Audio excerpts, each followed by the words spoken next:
Sonia Mabrouk, née le 17 décembre 1977 à Tunis, en Tunisie, est une journaliste, auteure et présentatrice de renom dans les médias français. D'origine tunisienne et naturalisée française, en 2010, elle a bâti une carrière remarquable. De ses débuts au magazine Jeune Afrique à sa renommée sur CNews et Europe 1. Mère d'une fille prénommée Soraya, née en 2024, Sonia a su concilier sa carrière à enjeux élevés avec sa maternité, même si son parcours n'a pas été exempt de profonde tristesse et de secrets cachés. Avec son style affûté, ses opinions conservatrices et son engagement envers des valeurs telles que la liberté d'expression et la laïcité, Sonia est devenue une figure controversée mais influente. Cet article explore la vie de Sonia Mabrouk, de ses plus grandes tristesses, sa carrière difficile, ses fières réussites, son amour, son mariage, ses secrets jamais révélés et sa triste fin qui a laissé le public perplexe. La plus grande tristesse de la vie de Sonia Mabrouk fut le décès de sa mère en octobre 2022, une perte qu'elle décrivait comme un vide incommensurable dans une publication Instagram en 2023. Sa mère, Soraya, fut une grande source d'inspiration pour Sonia, non seulement par son amour inconditionnel, mais aussi par la résilience et la sagesse qu'elle lui a transmises. Sonia a grandi dans une famille de la haute société tunisienne, où sa mère était un pilier spirituel, l'encourageant toujours à poursuivre ses études et à devenir indépendante. Lorsque sa mère décéda après un long combat contre la maladie, Sonia sombra dans une dépression. Elle confia dans une interview accordée à TV Mag en 2024 qu'elle pleurait tous les soirs, ayant l'impression d'avoir perdu un morceau de son âme. Ma mère était la seule personne qui me comprenait sans que j'aie besoin de dire quoi que ce soit, dit-elle, la voix brisée. Cette tristesse s'est aggravée lorsque Sonia a dû faire face à la pression de devenir mère pour la première fois peu après, en donnant naissance à sa fille Soraya en juillet 2024. Elle a donné à sa fille le prénom de sa mère, afin d'honorer et de préserver la mémoire de la femme qui l'a façonnée. Dans une publication Instagram, Sonia a écrit « Soraya, tu es ma lumière dans l'obscurité, ma façon de garder ma mère en vie. » Cependant, devenir mère tout en étant encore en deuil lui a procuré un sentiment à la fois heureux et douloureux. Il y a des jours où je serre Soraya dans mes bras et je pleure, car j'aimerais que ma mère la voie, a-t-elle confié dans une interview à Paris Match en 2016. La perte de sa mère n'a pas seulement été une perte personnelle, elle a également eu un impact profond sur la vision de Sonia de la famille et des responsabilités. Elle a confié qu'après la mort de sa mère, elle a commencé à réfléchir davantage au sens de la vie et à son rôle dans la défense des valeurs que sa mère lui a inculquées, telles que la résilience et la fierté de ses racines tunisiennes.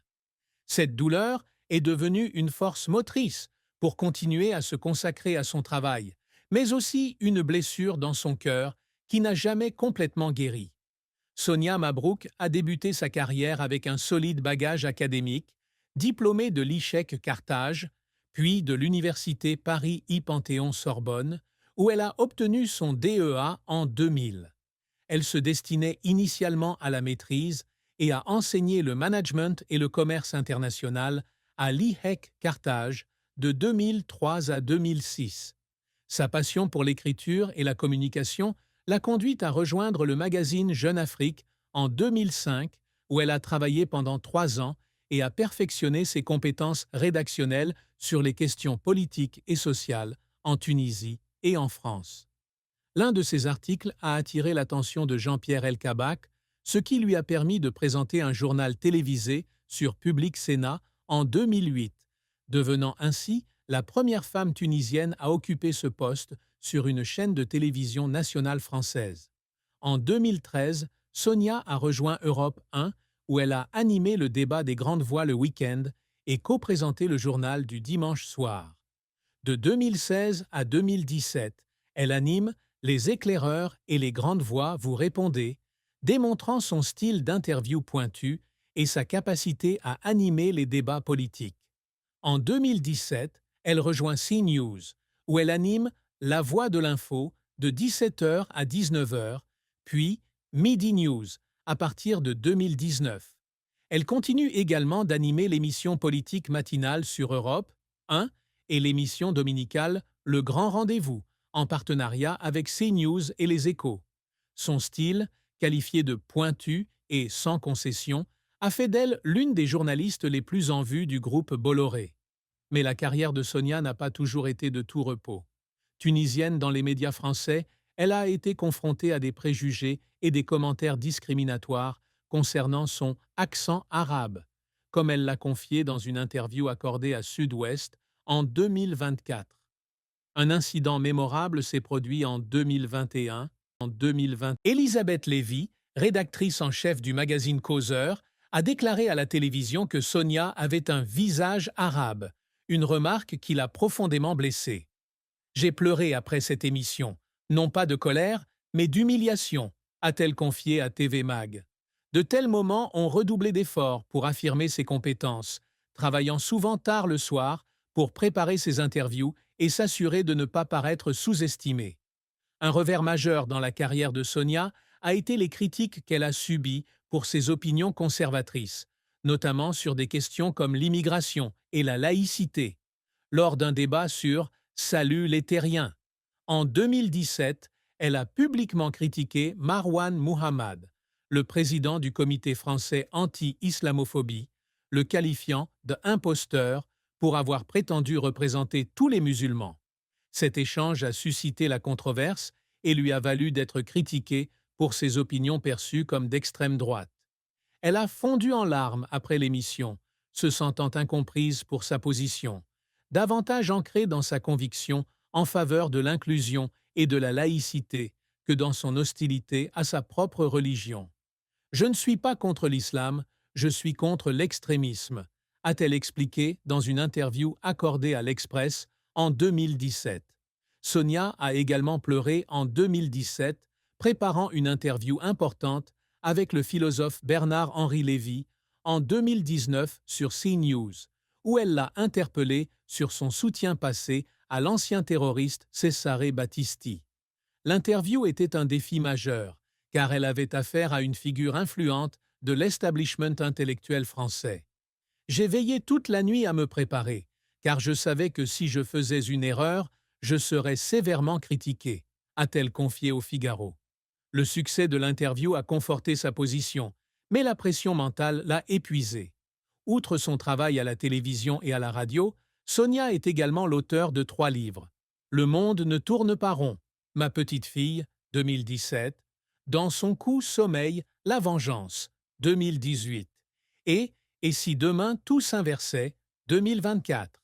Ces livres, qui allient autobiographie et commentaires social, présentent ses points de vue sur l'immigration, l'identité et le déclin de la civilisation occidentale. Bien qu'ils aient été salués par la critique, ils ont également suscité la controverse en raison de ses positions conservatrices qui lui ont valu des critiques de la part de groupes de gauche. L'une des fins les plus tristes de la vie de Sonia Mabrouk fut la rupture de sa relation avec son amie de longue date, collègue à Jeune Afrique, en 2015.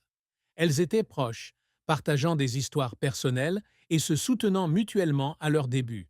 Cependant, des divergences d'opinion politique, notamment sur l'immigration et la laïcité, ont donné lieu à une violente dispute qui a mis fin à leur amitié. Elle disait que j'avais changé, que j'étais devenu quelqu'un qu'elle ne reconnaissait plus, a confié Sonia lors d'une interview accordée à Femme Actuelle en 2023. Cette perte a été déchirante pour elle, car elle avait toujours accordé une grande importance à l'amitié. Elle a pleuré en réalisant que leur relation était irréparable, et cet événement a laissé une cicatrice profonde dans son cœur. Comme elle l'a dit un jour, « Perdre un ami est aussi douloureux que perdre un être cher. » Cet événement n'était pas seulement une perte personnelle, mais aussi un rappel du prix à payer pour exprimer ouvertement ses opinions politiques dans un monde médiatique polarisé.